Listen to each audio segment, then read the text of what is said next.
da nga di in ka kol theo to Abraham David le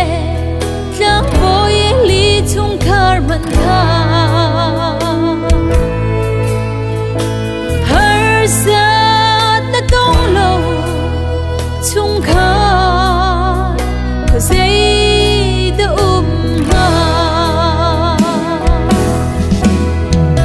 Oh, Krifan chung khar boy pa le na chung khara har sat na tong lo mi say chung khar da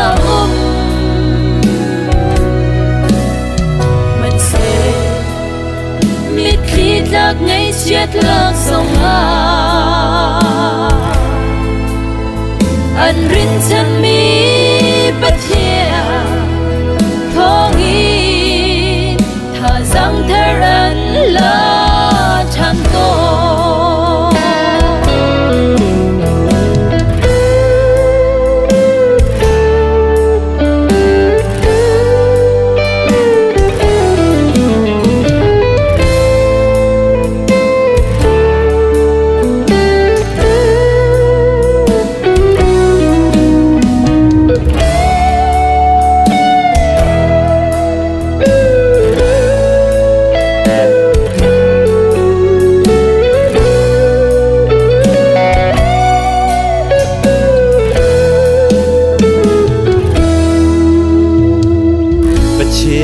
boy big na chung khar charua chan ni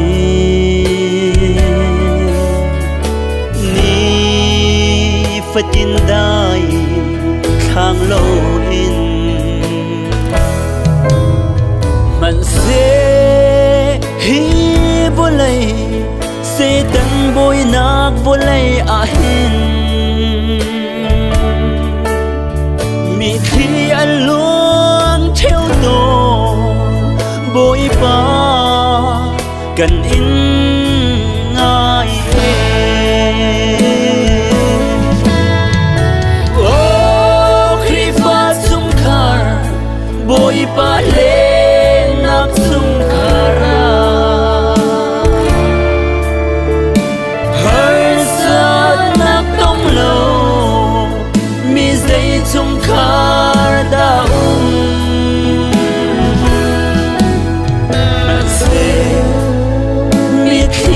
ngay chết là dòng anh rin chân mi bất chia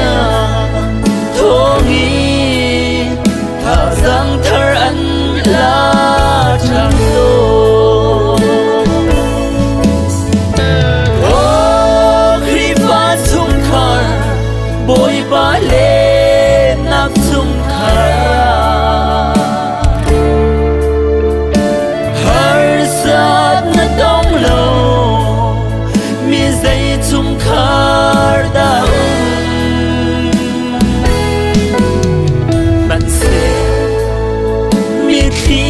ngay chết là dòng